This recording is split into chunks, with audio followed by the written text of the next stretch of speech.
Hello all and welcome to my YouTube channel. So today in this particular video, we are going to see an implementation of MLFlow on our own custom datasets. So actually today in this particular video, I'm going to be taking up an wine quality dataset and I'm going to write up a code, and then we are going to implement and add few lines of code of MLFlow so that we can track the parameters of the model that we're going to train, right? So this is our today's agenda of this particular video. So before we move into this particular tutorial, in my previous tutorial or in my last video, I have prepared a basic video on understanding the important concept regarding the experiment tracking, like why experiment tracking is important, why we should do experiment tracking, and there are various terminologies that are involved in experiment tracking. So I have prepared a basic video that will give you a basic understanding of experiment tracking. So before going to this particular tutorial, you can just go and watch that particular video, that is basics of experiment uh, to the particular experiment tracking, and you can understand the basics terminologies involved in experiment tracking before jumping into the ML flow implementation part, right? So once you are done with that particular introduction, then you can come back to this particular tutorial and you can understand the flow very well. Okay, so now let's start with MLFlow. uh, so let me start with implementation. So first we have to we have to prepare a content environment, and we have to pip install MLFlow, right? So we are going to do that, and since I've already created an environment which is MLFlow, and I just want to install a pip MLFlow, so I will just hit command pip install MLFlow, and it's gonna install. But since I have already installed MLFlow in my environment, so it's gonna show up requirement already satisfied, and we are going to install few of the dependencies in our upcoming videos as well. Like we are going to track hyperparameters and train using the hyperparameters. So we're going to install the libraries as soon as we progress in the videos. So this is our first video on implementation of MLFlow. So that's gonna be an initial point for this particular tutorial of MLFlow. Okay, now let me just add up some of the commands that are required to set up MLFlow UI. So I am going to set up MLFlow UI. Basically, if you just run up this MLFlow, you're gonna see uh, it's MLFlow. You're gonna see a lot of commands that are going to be used in MLFlow. You can see it has artifacts, Azure MLDB deployment, GC models runs, SageMaker server UI. So these are various commands that can be used for MLFlow to initiate few of the things. So right now I'm going to use MLFlow UI command, where I'm going to specify backend URI. Like it's an it's a store that's it's a place that where we're gonna store our all metadata. So I'm going to specify all this URI, backend URI, where our all the metadata gonna be stored or gonna be logged. So this particular with dash backend store URI means that whatever the data you're gonna store in the SQLite format, right? In a form of DB SQL database. So this particular command will help you to set up your MLFlow UI, and that's gonna help you to initiate the things properly, and it's gonna help you in the deployment as well. So right now we are using as a backend store as a local SQL database, but as soon as you start moving towards a deployment, you can mention backend URI as Amazon S3 bucket or Amazon S3 SQL query, SQL database, right? So that's where you can change up your backend UI.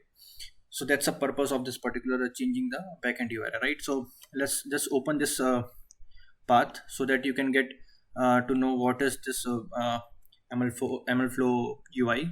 So let me just open this. Okay, so you can see there is nothing you can see over here. It's just a UI you can see right now, because we haven't run any of the experiment right now. So you're not probably seeing any of the things here. But as soon as we start logging the information here, we can get to know what is being logged here, right? So let me just start running up, and let this particular command cell run parallelly. Let me open another anaconda prompt command or command window where we can start running uh, particular Jupyter lab. So let me activate the conda environment that we're looking, that is MLflow conda activate MLflow, and then we are going to initiate Jupyter lab, and now we'll start working and we'll start logging the information here, right? So uh, it's gonna initiate, and I have prepared a lot of things, like a simple code of ML, where we're gonna initiate our model, and where we're gonna initiate our data set, and then where we're gonna initiate our data set and we're gonna train our model. So this is the code, you can see, right? So we have the basic implementation of the codes for training this particular model or logging the information of the model. So these are the primary steps that are being generally followed in ML training. So you can see I have imported a lot of things here, it's just basic pandas, numpy, and sklearn matrix, and train test split from sklearn, and also the model elasticnet, and then I'm also importing MLflow.sklearn also. So we are just trying to import this, and MLflow has a lot of collaborations or dependencies with other frameworks like sklearn, XGBoost, and PyTorch, TensorFlow. There are a lot of dependencies you can find on the MLflow, and right now we're just going to use MLflow.sklearn. So that's the basic thing that we're going to do. And now right now we're not going to import, or we're not going to log any information using MLflow. We're just going to run the code as it is. Then above this we're going to add MLflow to the existing code, right? So this particular function, the get data, will help you to add up the data or load up the data in CSV file. So this particular function will help you in that. And evaluate function will help you to log, or will help you to calculate the accuracy, or you can say root mean square or metrics involved in particular training of the model. So as you can see, I'm trying to print up or calculate RMSE, MAE, and R2 score. So this particular function will return you these three things. So right now let's load up the data by using the get underscore data function, and then we are going to split that into a train test function, and then we are going to prepare a train X and train Y likewise. So we're going to run this particular cell. I think it was not very difficult to understand because it's just a normal procedure that we follow in ML model training. And now we are going to use elasticnet model, we are going to pass an alpha parameter and L1 ratio parameter to it, and we are going to fit that model on our train data set, right? And then we are going to predict on the test data set, and then we are going to finally calculate the RMSE and MAE R2 score using the evaluate function, and then we are going to print all those information. So let me run this particular cell so that we can understand the functioning of this particular whole code. So as you can see, the motive here is not to get into an accurate models, but just a procedure to show up an MLflow implementation. So as you can see, it's just a normal ML implementation that has been done. There's no MLflow involved right now. So now we'll start adding the MLflow code to log the information in this particular cell, right? So if you see in this particular cell, we have all this information available, right? So now we are going to start and adding up an MLflow implementation. So with there are various things that are involved in MLflow, and it's very basics. So whenever you want to start logging information, you have to start with command, with command, and you have to initiate MLflow dot start run. That's gonna initiate MLflow, and each and every code that is what you want to log, you have to mention under this with statement. So that's gonna start logging the information inside this particular with function, right? So now let's suppose we want to log matrix, right? Alpha matrix. So we have MLflow dot param. So this gonna help you to log the parameters of a particular function. So let me just I think it's log underscore params, right? So we're gonna take up this log params, and then we are going to specify what we are going to log. So we are going to specify alpha, going to give it the name, and then what is the parameter, right? So this is the parameter that we are going to log, and a similar thing that we are going to log here is uh, L1 ratio. So that's, let me copy this and we're just gonna edit it. It is L1 ratio. So right, so just gonna start logging the information for particular log param. So this is just it, like once you have this method, right, log params, it will start logging the parameter that is required. And also you can, if you like, this is the particular thing that you're going to do before training a model. Now let's suppose if you want to add a metric to it, right? If you want to log a metric to it, right? So you can just add MLFlow dot log underscore metric, right?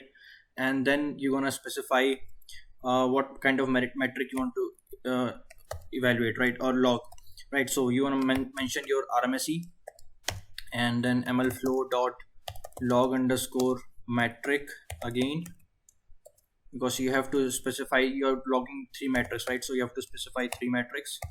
MAE, let me copy this one and paste it again, right?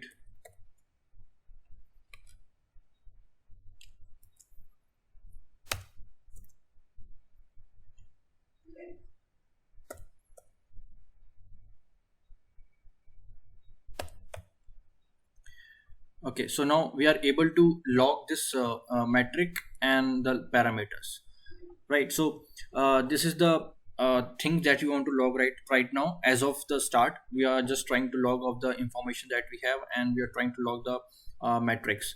So before we start all this process, I forgot to mention that we have to also add up a simple line of code, so that the MLFlow knows where we are trying to load up and where we are trying to load up this metadata, right? So before we start doing with this particular start run, then we have to specify this particular tracking URI. So MLFlow dot set underscore tracking URI, and we have to mention the same database that where we want to log, right? So we have mentioned that backend URI should be SQLite, right? So this is the same thing that we are trying to mention here in MLFlow, and we are also giving a name to this particular MLFlow. So we are giving an MLFlow.set experiment as wine quality. So this will set an experiment name. Like if you have an experiment name already created, so it will not create a new one. It will start logging with the in the same experiment. But if you don't have any new experiment, it's gonna create a new experiment for you, and the same metadata gonna be start logging into that particular experiment. So these things help you to actually separate different type of experiment for different kind of projects. So we have to initiate these things as an initial part, then we have to start logging these particular informations, right? So this is going to help you, and let me run this, and you can see it says that this experiment with wine quality doesn't exist, so it's creating a new experiment with that same name. And you can see the artifact store is in this location, experiment ID is 1, and it's active. So this is the information that is coming up from this tracking URI. So all this information is being stored in this particular location. And now we can start this. We can also log one of the few things, like MLFlow dot set underscore tag. So this will help you to know which kind of things you're going to talk. Let's suppose if I want to tag the developer name. So let's suppose I'm the person who is developing, and there is one more person who is developing the same kind of experiment, or he's trying to work on the same kind of project. So he can set up his name, I can set up my name here, and that will help you to track the information, like who's the developer that is training this kind of model. So this kind of tags will help you to set up the information. And you can also set tag like this particular model name is elasticnet, right? Elasticnet, just an extra information. The set underscore tag will help you to log it, right? So this kind of information will help you to get more informative about your particular projects. So that's it. I think we have logged much information. Now let's start with the running of this particular cell, and then we are going to log the model as well at the end. So let's just start with this particular cell of code, and let's just run this. So as you can see, it has printed, and it has logged this particular information with this alpha parameter 0.1 and 0.5. So let me just go to the MLflow UI and let me refresh this. Okay, so you can see now wine quality experiment is now being tracked, and you can see it's been tracked from the log that we have created. So you can see there are a lot of information that is being printed. So we have created only one log, or we are trying to log only one information, one type of run. So it's created one run, and for that particular one run we have a lot of metrics. So that's an experiment run that is being created. So you can see it is logging my username, the source code, how much duration it took, and then the RMSE, the scores that the model is trying to print, right? So it's 0.53, 0.27 RMSE, and the parameter that we took, right? So alpha parameter and L1 ratio. So, and you can also see that developer name and model name that we have specified as a tags, right? So you can see at the top it's showing up as tags, the parameters and the metrics. So you can see that we are able to log the information by using MLflow. So this was just a one run. Now let me try with some different run. Let's suppose we are trying to change alpha parameter to 0.9, and this is also L1 ratio to 0.9. So let's log this information again, and then we again refresh this particular MLflow, and we're going to see this is a second run that has been created, and we are able to log this information. And you can see we are able to see MAE with R2 score, and R1 RMSE 78%, alpha is 0.9, right? So it's preparing all the information. So if you click on this particular information, you're gonna see the all information that we are going to track. So you can see this the same information: the date of creation, source code, the life cycle stage, and active. This description, we haven't mentioned any description about this particular, but we can also mention it from the Jupyter. This is the parameters that we specified, right? So, and the metric that we are going to track. So this is the information, and the tags that we created, the developer and the model and the artifact. Right now we haven't stored any kind of artifacts, but we're gonna do it soon. And then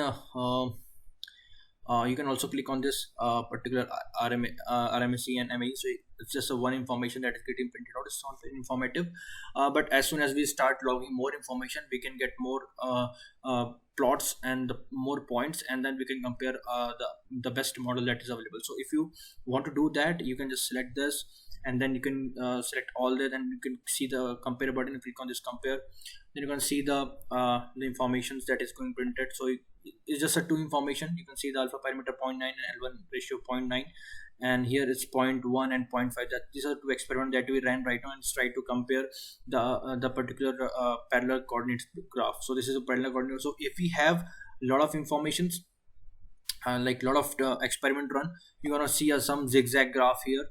That we are going to do it in the later videos, where we're going to hyper tune the parameters of this particular model, and then you're going to see the lot of numbers here. So you can see a lot of plots, and then you can then we can check up the which model we can select with the best parameters. So here's this scatter plot. You can change up your axis here. It's going to compare with L1 ratio and L2 ratio. As soon as it's checked, you can see the difference in the MAE. You can also select R2 score with respect to the alpha on the x-axis. So likewise, you can compare it. There is also a contour plot which is going to help you to specify the matrix and the accuracy. You can see that right hand top, it's showing up some information, showing up the contours, and right now this is the information that you want to print up, right? So you have a lot of things to compare here in MLflow, and that's how it's going to help you in doing so. And let's also introduce some more parameters. Let's suppose if you want to track MLflow, if you want to track MLflow model, right? So let's track MLflow. So from sklearn, we have log model. That is what we have in this, and then we're going to specify what kind of model you want to specify. So we are training LR, right? So we're going to specify LR, and we are going to specify the name of that particular model. So we'll say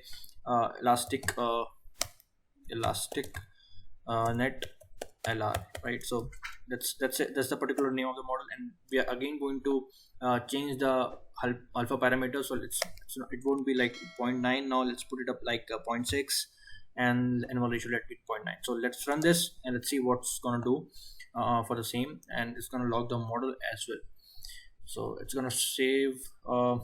As you can see, it's up saying some of the warnings. So let's ignore this particular warning, and now let's go to the MLflow again and refresh this particular run, and then you're gonna see a new run that is being created. You can see now we are able to log the model as well. So you can see it's showing or storing in the form of sklearn model, and you're going to see the parameters again. So let's go into this particular detail, like what it's doing. So you can see once we start logging the model, right? So until now in the previous runs, you haven't seen any kind of artifacts being stored, right? It was very empty. So like, if I go back and open up a previous run, so if you're going to see there's no artifacts being loaded, you can see it's empty. So when you want to log the model, it's the MLflow automatically gonna load the model, store the model in the form of pickle file, you can see, and you can see the information that is being stored. So like what are the model that you're going to use, and what kind of model it is, and in which path you are going to, what is the Python version. So there are a lot of information that we have to use for the production level modeling. So MLflow does it for us. So that's a best part of MLflow. And you can see conda.yml file. So it's going to store all your environment information, like what are dependencies and what are libraries that you have installed. So this is also going to install automatically log it for you. And then this is the model. You can see the size of this particular model and the pickle file, and then recommend.txt. That's specifically prepared by the MLflow. You don't have to run anything. It will automatically get which are the libraries that you're going to use, and it's going to take up those libraries, and it's going to prepare recommend.txt file for you as well. So this is the important thing that you're gonna see in MLflow, and it help you a lot to log this information. Otherwise we have to write this code manually. And you can see there's also a sample code that is given here to load the model that is being stored here in artifacts. If you see in artifact, we have model or pickle file, right? So we can load this model by using this function. So we're going to see these things in our later videos, but for now this is the basic thing that I can help you to understand.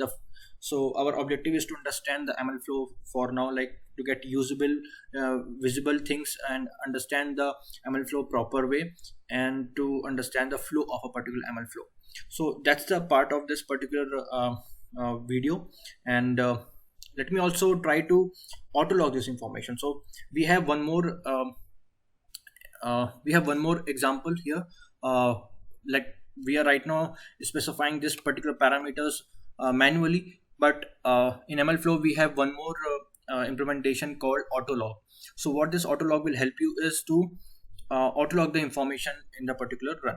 So what I'm going to do is I'm just going to take up all this information that we were just trying to print.